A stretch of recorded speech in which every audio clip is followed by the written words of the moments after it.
Good evening, ladies, and check out what is happening here. We are all in the same fucking room. It is week 11 in the NFL. It is week 11 in the MFL. The trade deadline has just passed. We are in the playoff push. Teams have declared whether they're trying to stay in this thing or whether they've just given up, like this poor sap over here to my right. We're going to dive into it. I'm going to slide backwards a little bit so we can all be in the camera. 1 second. You're gonna regret saying that when I'm in the playoffs and you're not. So I'm in Ohio this week. Rob's a little tipsy, and we decided. Are you even drinking? I thought you were. Yeah, I'm still drinking. Yeah, this show is only done with bourbon. And we've decided to go ahead and shoot the show live because we really didn't have a plan for this week with me being in Ohio, and this just worked out perfectly that we are all here. So we're just going to dive into it like we always do. It is week 11. As I mentioned, the trade deadline is passed. There were only 2 trades leading up to the deadline. Both happened at the 11th hour. To be honest, I didn't even know one of them happened because I went to bed at halftime, and I was only 50% sure that Dan was going to accept our trade. So let's just dive into the trade that doesn't involve any of us. Taylor declaring that he needed to get one more wide receiver and gets Devonta Smith for my 3rd-round pick from JR. Dan, how do you feel about that trade? You need to make a move. That's probably not bad. Devonta Smith has his good games. Not a bad little roll of the dice there. Yeah, the issue I have with acquiring Philly wide receivers, what idiot is going to acquire Philly wide receivers, is you just don't ever know who's going to get the ball. I do think the Dallas Goedert injury makes the receivers a little bit more interesting, Rob. Correct me if I'm wrong. Does it Philadelphia run the ball at one of the highest rates in the NFL? There's just not a lot of targets out there. And so it's a feast or famine situation. The offense is good, obviously, but they just don't throw the ball a lot. And they're usually up, so there's no reason to. The other thing is it's a roll of the dice. And at that point, 11th hour, trade deadline, he has that injury that just happened the day before. Yeah. So he just had to go and get what he could get. And it's a 3rd-round pick. Like, ultimately, Taylor doesn't necessarily care. Are we shocked that nobody made a big push to get Cooper Kupp from Taylor? No, because he would never give up Cooper Kupp. That's not true. He was offering me Cooper Kupp. I was going to say, really? I think he was in a lot of the deals Taylor was sending out. I just don't know that everybody could get on the same page. He was willing, but his asking price for Cooper Kupp was too high.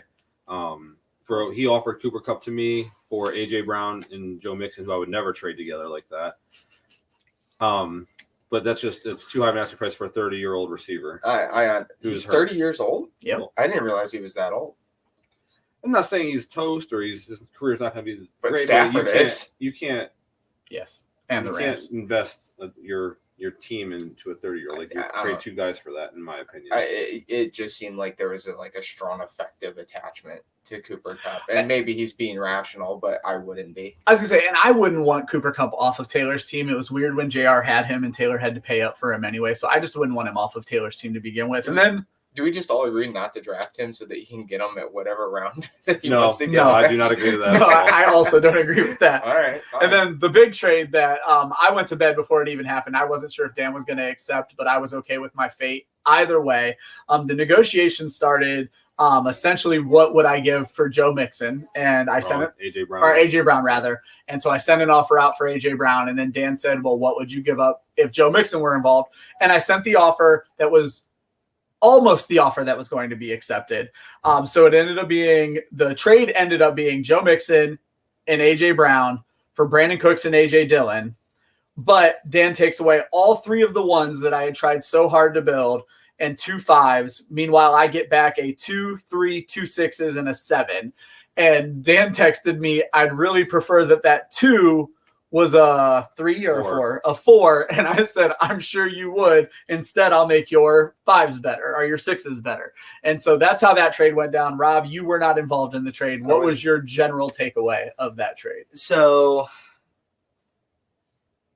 it's here if you need to. Yeah, I get why you did it.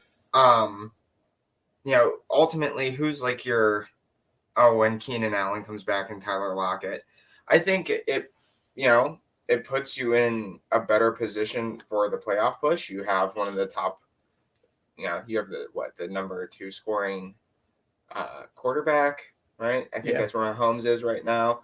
Your running back depth now, especially with Cordell back, Ramondre Stevenson and Joe Mixon's pretty solid.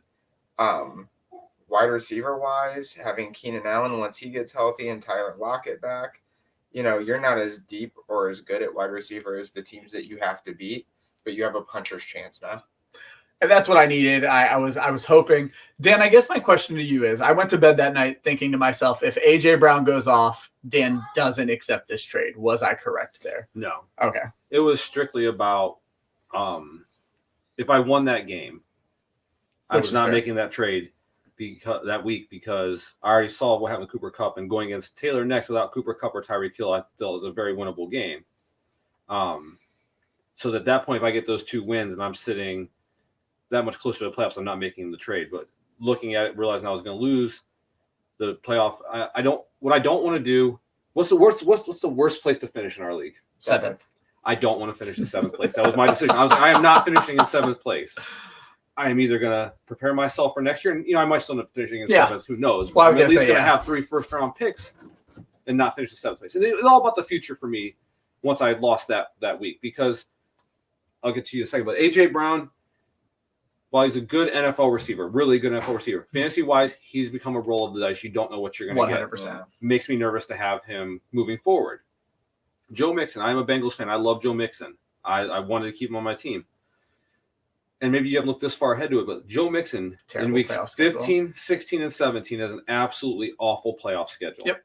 Mm-hmm. It is going to super challenging, but a lot of his points come from catching passes, so he could still be productive and still do well for you. If I had known Khalil Herbert was going to the IR, I don't even know if I make that trade, but Joe Mixon was the thing I needed, even with that bad playoff schedule, because I had just gotten 6 points out of Cordero Patterson and David Montgomery. So. Yeah.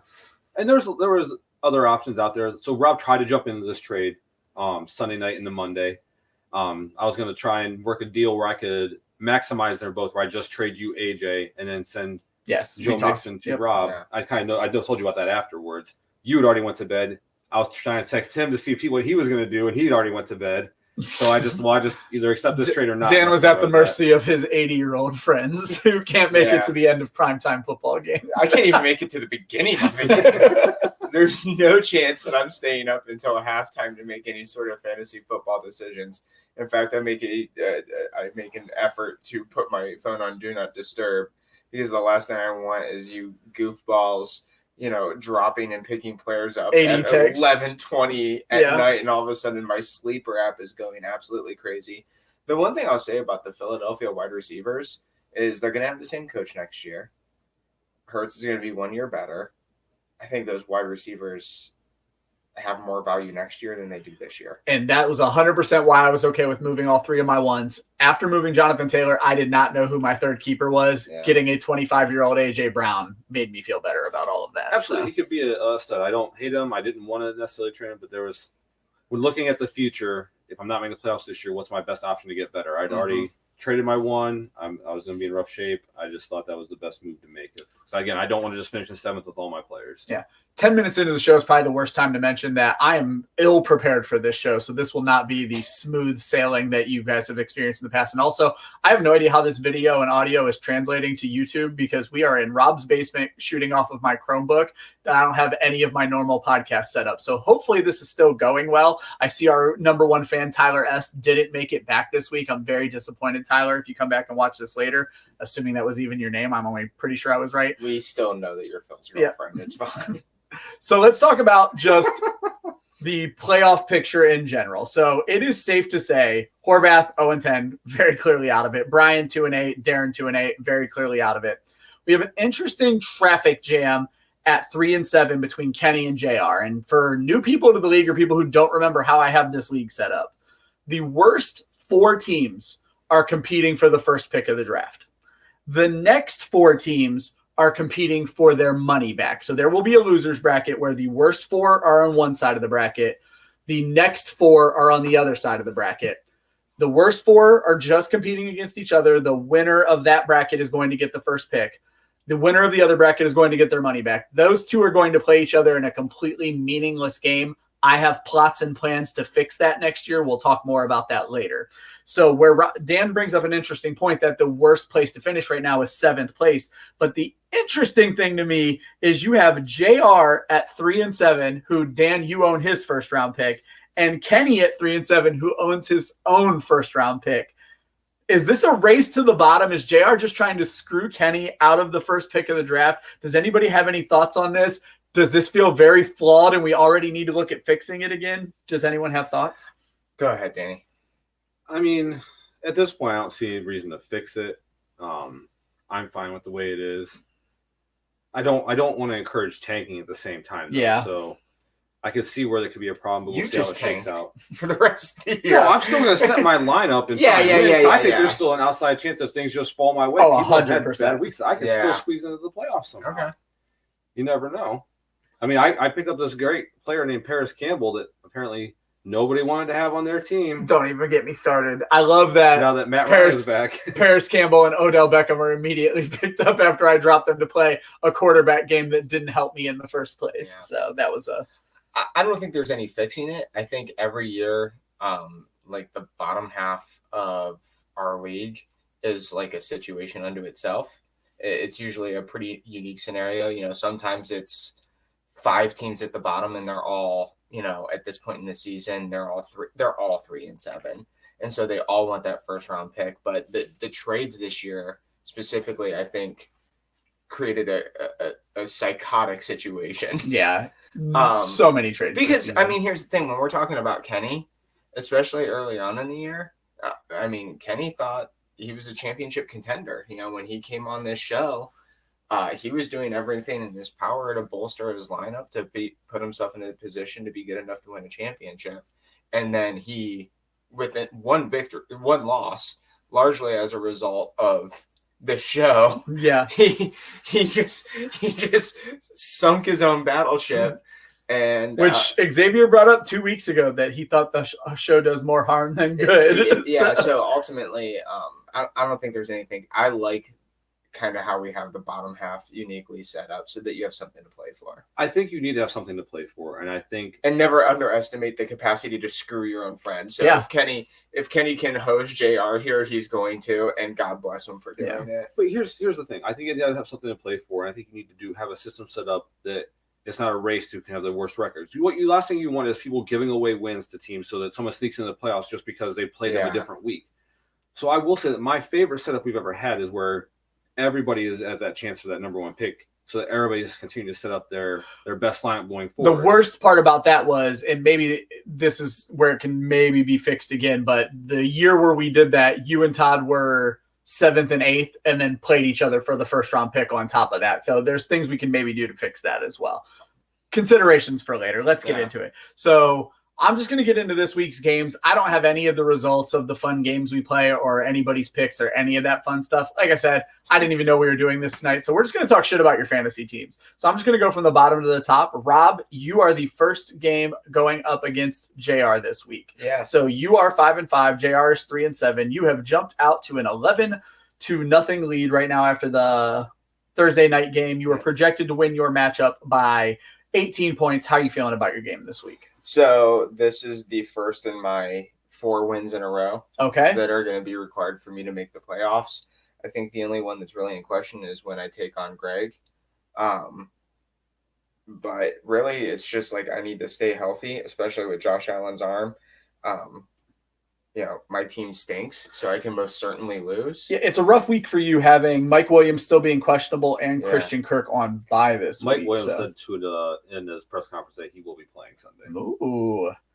Yeah. Yeah. So you get Isaiah McKenzie now. Did you have him on roster before they announced the move to Detroit and you just lucked out there? Yeah, I had him on the roster. I mean, he's definitely like a boom or bust candidate, super touchdown dependent or like a big throw. I don't see any reason that I should lose this. TJ Watt's back, right? Correct. For Pittsburgh. Yep. So he's going to be riding Joe Burrow around for 3 hours. I made a prediction on my Big Wednesday show that I think we see a combined 10 sacks and 5 turnovers between Joe Burrow and Kenny Pickett this week. So go TJ Watt. Dan, what are your thoughts on this game? I do think Rob wins. I think that your prediction there is going to fall short. Okay. I do think the Bengals will win that game. Let's not I think it's forget going to be a low-scoring, close game. Joe Burrow had 7 sacks and 5 turnovers on his own when they played each other the first time. So you're talking about a game. Joe Burrow, the first quarterback to get sacked all the way to the Super Bowl. Yeah. Well, no, this is his first game with an entirely new offensive line that never played together at all during the preseason. His first game after an appendectomy that he was in the hospital for 7 days for a month before. Okay. I think Joe Burrow now is way different than Joe Burrow. And how did that affect the blocking?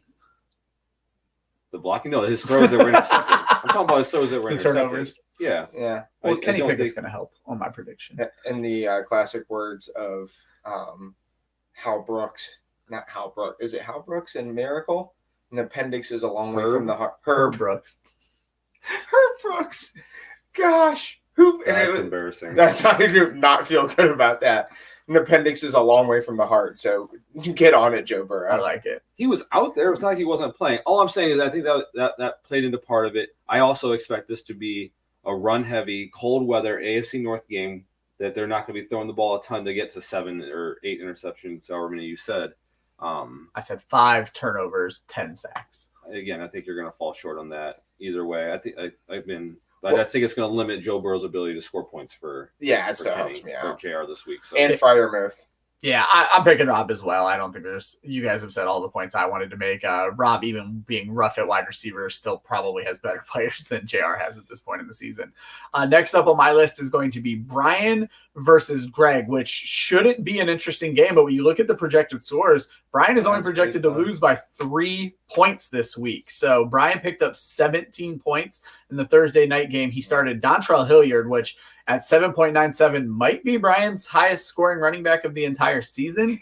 1 carry, 4 yards, a reception, and a touchdown. Yep, and that was enough to do it. Robert Woods has his best game of the year since Brian picked him up in my Ramondre Stevenson deal. Goes out and gets Brian 9.45 points. So I'm going to quickly scan this matchup and try to figure out why is this projecting so close, with Greg being a potential playoff team at 6 wins and Brian sitting at 2 wins right now. Dan, what are your thoughts on this game? I mean, the points are because he has Lamar Jackson and Justin Jefferson boosting him up there. My thoughts on this game? Well, I absolutely hope Brian wins. Me too. My guess, I will pick Greg to win, but I will say that, Greg's benefited from Zeke being out the last couple of weeks and Pollard getting all those looks. If Zeke plays and he has to make a decision on if he's going to start both, just one, I think that could I don't think you can start both against Minnesota. That'd be a little rough. Yeah. So it could be. What if he starts the wrong one? So I could easily see a scenario. I would love a scenario where Brian wins. I noticed the statistic. Minnesota is actually bottom 5 when it comes to points against the running back, but they just gave up 2 touchdowns to Devin Singletary. So I don't know what to take from that statistic. Where are they starting to give points to running backs, or are they just going to revert back to hurting Greg in this matchup? I think you got to look at the offense they're going against. Josh Allen. You can't. They have to be prepared for a lot of different things. They have to be throwing the running from Josh Allen. It's not like Singletary had a big game. He just popped a couple in the red zone. Exactly. Same. I think is Greg Davis? I always forget his name. Greg Davis. Who's the Greg Travis? Gabe Davis. You just invited him to the league. You should know his damn name. He's my former boss. Gabe Davis. This game getting moved to Detroit obviously saved his day. Helps him a lot. I took him from 35 in my rankings up to 15 because if this were going to be in Buffalo, I wasn't touching Gabe Davis anywhere near a lineup. And now in Detroit in a dome, I love him so much more. Yeah. Lamar Jackson against Carolina. Justin Jefferson. He does have Pickens. I'm going to say that Brian wins mostly just because I want to speak it into the universe. I'm going to speak it into existence. My only worry for Brian is if Dallas's offense shows up because he's running that Vikings defense out there. But quarterback-wise, I think Brian's going to be – you need Lamar Jackson to show up, but Brian always needs Lamar Jackson to show up. Justin Jefferson is on a whole nother level right now. I think he's going to be fine. I'm picking Brian as well. Dan, did you get a chance to pick this game? Yeah, I'm picking Greg. Oh, okay. I'm picking Greg, but I hope he loses. I want to get this one wrong. All right. Has any running backs had a good game against Denver? I feel like all of their games are 13-7. I don't have that at my fingertips, but probably not. You should have actually bet that it's at your fingertips. You just don't have time to look it up. Well, I'll use my fingertips. It couldn't take me too long. All right, next game. It's just moving right up the line. Dan, it's your game. So Dan's sitting at 5-5, taking on a 7-3 Taylor. The projections don't love either one of your teams this week. Dan, you're at 84 points. Taylor is at 99. Dan, you only got 2.37 on Thursday night from Dylan. AJ Dillon. I was about to say Corey Dillon from AJ Dillon, but I just noticed, Dan, you don't have a quarterback. He doesn't have an IDP. And you don't have an IDP. So it'll end up being 109 and 99 when we put those in. He'll have to cut someone in order to get one. He's not have a IDP on his roster. Yeah, I mean, he's holding guys right now that he can't cut. Yeah, well, Kieran Williams is probably cuttable. So I would imagine Kieran Williams ends up finding the pine to go get him an IDP. I think he likes Williams. I like Kieran Williams as well. I don't think Taylor. If he cuts him, I'll definitely pick him up. So I don't think Taylor's. You will not be getting him back if you cut him. Taylor's not capable of cutting Njoku. I don't think he won't do it. Yeah. Taylor just benefiting off of the Justin Fields train lately. He needs to hope both of his running backs show up. Devontae Adams has a very interesting matchup against the Denver team that has just shut down wide receivers. Every wide receiver they faced this year, except for Devontae Adams, who had a really good game against them back in week 3, I think it was. So it's going to be a nice matchup position for position. Dan, I like pretty much all of your guys. It's great to get the Cincinnati wide receiver T. Higgins back out there. Is Jamar Chase playing this game? No, he's out. Okay, so he is definitely out. So that's great for you on T. Higgins. Due to the fact that you are only projected to lose by 15. Doesn't Arizona give up the most points against tight ends? Yes. You can have a Kittle game here for sure. You could have a big Kittle game. You're going to start Daniel Jones, who is a really nice pickup. Even Taylor was upset. I'm riding high on Justin Fields. I'm picking Taylor and Justin Fields this week. I updated my thing. I saw you did. Yep. But I'm still picking Taylor. Justin Fields. Justin Fields is going to carry the show. I'm a big Justin Fields guy now. Go Justin Fields. Go Taylor. Mats.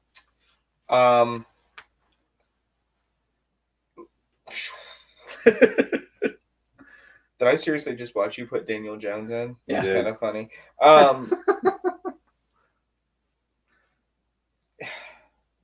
Atlanta stinks.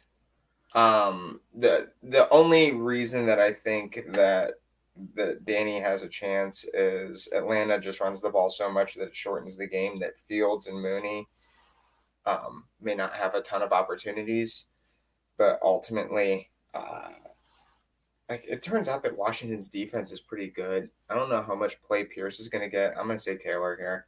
Even though I don't think it's necessarily a big Fields game, I think he's just okay enough everywhere else to get him. Sorry, bud. I mean, I totally expect Taylor to win this game. I think Fields will probably carry him. But I will say that if Fields does have a bad game, which could happen, I think Taylor will be in a lot of trouble. Yeah. Swift does not look like he's getting the bulk of much lately. Kamara hasn't done well. Has Hawkinson done anything in Minnesota yet? Yes, he's been heavily targeted and done very well. He's been very productive. But starting, I don't trust Carter. You can't trust Mooney. I mean, I love Mooney. Don't be wrong. In the most high stakes league I'm in, I invested a lot in Mooney. Let me tell you, and it is blown up in my face. But I think Fields will carry him. But if Fields does have a bad game, I think it opens the door for me. So you are calling Taylor, though? Yeah, definitely. All right. Next game, which should not be as close as the projections have it, but they certainly do, is Horvath versus Xavier. 0-10 Horvath, 7-3 Xavier. Xavier cannot afford to lose a game. They both have full starting lineups. Horvath pulls a 19.4 Ryan Tannehill out of his ass on Thursday night, which is just absolutely incredible. Xavier suffering the bye week bug. No Tua. No Travis Etienne, no DK Metcalf this week. So he is throwing out a lot of backups. I haven't had a chance to analyze this game yet, but it is definitely my turn to go first. I love James Conner this week. I never loved Najee Harris. CeeDee Lamb should have a good week. Kadarius Toney is going to have a big week. I still hate Kyle Pitts. You know what? It's the Christian McCaffrey, and I think Christian McCaffrey is going to feast on Arizona.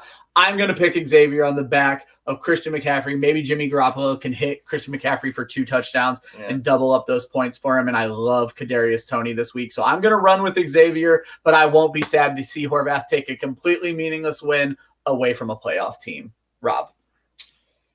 So one of my favorite things that's happened this season is Isaiah Likely, because every stat line is Isaiah Likely scores a touchdown.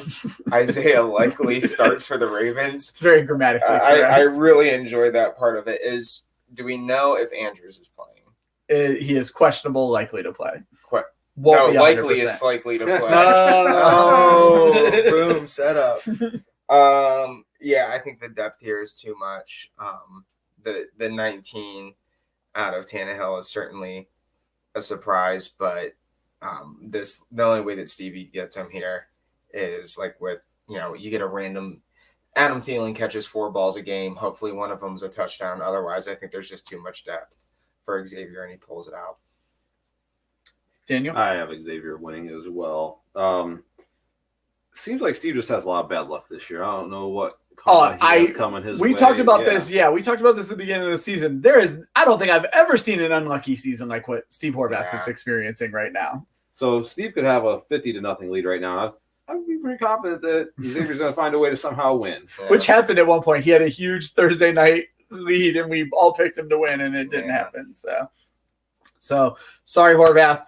Do better next year, buddy. At least you have a lot of draft picks. No, listen. Don't do better because you did fine this year. You just had bad luck. Yeah. Do the same thing. Just hopefully. Just do it better. Just wait for worse luck against other people. Then we have the 2-8 Darren taking on the 3-7 Kenny. Again, Kenny's in a weird race to the bottom, but even if he wasn't, I think Darren is probably going to walk away after Darren. Maybe the free agent pickup of the late season grabs Christian Watson, who might actually have a future in Green Bay. It's taken a while for him to come up, but this was one of the guys they invested an early pick on. I saw a statistic that it probably didn't stick to the end of this game, but like 5 of his last 7 catches have been for touchdowns, which is just absolutely insane stat line. Dan, who do you got in this game? I'm gonna take Kenny to get the win here. I don't like the rest of Darren's team here. You don't know what you're gonna get on Mariota, Edwards, Harris. I mean, with this running back splits there, and I think that somehow Kenny pulled off some crazy trade to get Jonathan Taylor, and he could carry him to. Philly's run defense is putrid. They lost that rookie out of Georgia. They've went downhill since then, and now they're out signing like 38-year-old Ndamukong Suh to come play defensive tackle for them. People are happy about this, and I'm like, nobody else in the league wanted him. I don't think this is going to go as well as Philly fans think it's going to go. Yeah, I think Kenny has a good enough team going that he could get this win. Kenny could get this win, I think, on the back of Jonathan Taylor alone when you just look position for position, though. Yeah. Christian Watson makes it more interesting. I don't know that Kenny has a wide receiver or a flex that can match Christian Watson, but then, Darren doesn't really have a player who's going to match Jonathan Taylor, so they kind of cancel. I like Brian Robinson, too, going against Houston. Yeah, that's really that could be a big one as well. I just don't think – I mean, Kenny's clearly starting a lineup, which I give him kudos for, and I appreciate that we all are starting lineups. I don't like Kirk Cousins this week. I'm going to pick Darren. I think Marcus Mariota could have a good game, and he already got his good game out of Christian Watson. I hope Jonathan Taylor continues to eat because I still have him in a few other leagues. It just breaks my heart in this league. But I'm going to pick Darren. Rob? I'm taking Darren. We shouldn't be talking this long about this matchup. Yeah, we did spend a lot of time on 5 total wins. On a much better matchup. Should be, you know what, I'm going to skip mine and we'll end on the much better matchup. Or we're going to skip 2 mine and end on the best matchup. So for me versus Terry, which looked like I was going to have a pretty decent win. But then Derrick Henry'd all over my face on Thursday night. When I went to bed at halftime, because I'm an old man and I go to bed at halftime, Derrick Henry had 3 fantasy points. And I said, all right, this is the kind of choke job I need to beat Terry this week. He ended that game with 22 fantasy points. His fat ass threw a touchdown, which, come on, man. I just don't get it. It's not what I expected. So Terry jumps out to a 22-0 lead, bringing our projection to an even 117-117. I will go last. Rob, you will go first. I actually think you win. I think, you're going to have a big Mahomes game against the Chargers. And honestly, I think your Mixon pickup pays off here. I think they're going to run a lot of Mixon to protect Joe Burrow from TJ Watt. I like a lot of screens. As long as TJ Watt doesn't tackle Joe Mixon and then both of them get hurt on the same play, because I'm just done with fantasy football at that point. Metzger, who you got? Actually, I think Terry's going to pull this one out. I think Herbert getting his receivers back could have a big game.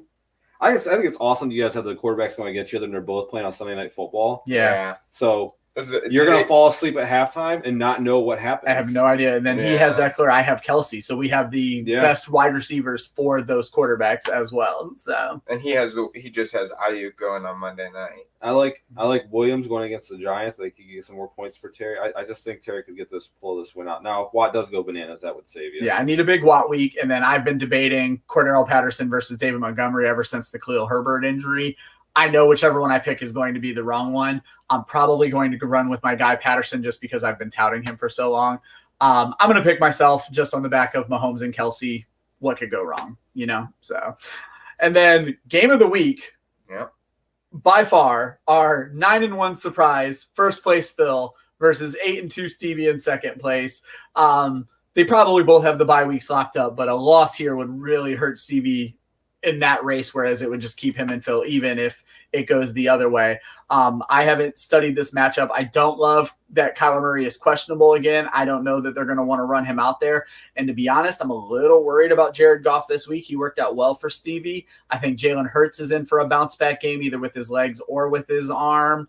Stephon Diggs, again, that game getting moved is going to be really fantastic. Nick Chubb can somewhat cancel Saquon Barkley. So it's going to come down to wide receivers and the flex. Stevie getting 7 points out of his flex doesn't help. I'm going to stick with first place. I'm going to pick Phil in this matchup, Dan.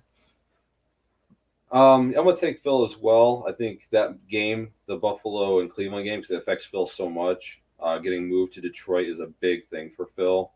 I'm not sure why he has Peoples-Jones starting over Cooper. That's interesting. I find that kind of interesting. Or targets lately. Jesse has been in his ear about it, possibly.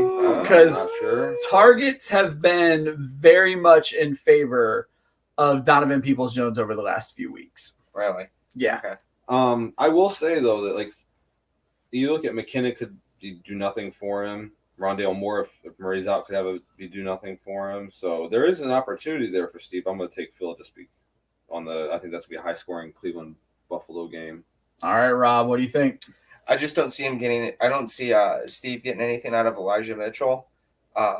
And, without a plus there, I think that Phil just is a little bit better. And ultimately, I think it comes down to the quarterback. I think Kyler Murray kind of stinks. I don't think he's going to do much for him. I think Jalen Hurts will. I see just the unbalance. Phil's quarterback situation is better. I think he wins. What is our best regular season record? Was it 11-2? We've never had anybody go undefeated. We definitely haven't done it because I was going to say Phil has got a chance at history with a 13-win regular season. Obviously, there's the 17-game or Week 17 asterisks, but Phil has a chance at history with a 13-win. But I think even a 12-win regular season would put him. No one's had 12. No one went 12-1. So a couple people have gone 11-2. So there you go, Phil. If you just want to make Dan feel even bad, your name can be in the record books after this upcoming. His remaining 4 games are Stevie, Terry, Kenny, and Metzger. That's not an easy 4-game stretch. It's not, and Dan definitely has some incentive to win in Week 14. So, did you make your pick, Rob?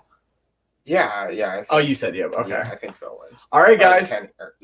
So I have no idea who won the game last week. I'll look it up and publish it again next week. But I'm going to put you guys on the spot, and I'm going to even let you pick before me this week. Ooh. So let's go ahead and play the game. The game is you give us the best quarterback, you give us the best flex score of the week. We'll see who's right or at least who has the most points. I know Rob is looking it up right now. Dan, have you had a chance to think about it at all? Yeah. So I'm going to take Josh Allen. Okay.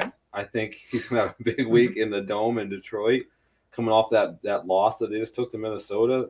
Back-to-back losses, also the Jets too. I think that team's going to come out firing. And then my second person I'm going to take. Let's do it, man. Stephon Diggs. I think it's going to be a combo. Really? Okay. Allen Diggs with the stack for Dan. Rob? So I was going to say Josh Allen and Christian McCaffrey. Okay. But I'm going to go McCaffrey and Jalen Hurts. Okay. Well, you stole my quarterback, so feel good about that. Okay. So I'm going to go with my real quarterback. I'm going to go with Patrick Mahomes and Saquon Barkley as my high scores. Now you know Mahomes is going to have a bad week. There you go. Doubling down on Patrick Mahomes. So, guys, we will be back in the studio next week. Dan, do you have any parting words for our friends? I actually enjoy this better. I like it better live together. I think it's been more fun. And I love you guys. Rob?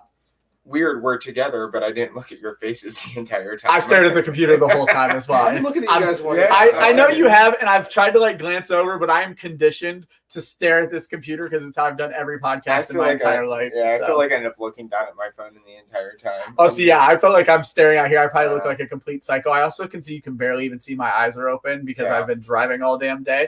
So it's been a weird one. But yeah, Rob, go ahead. Any parting words other than you haven't looked at us the whole show? Who do I play again this week? Who do you play? Who do I play? Am I playing JR? Yeah. Suck a fart, JR.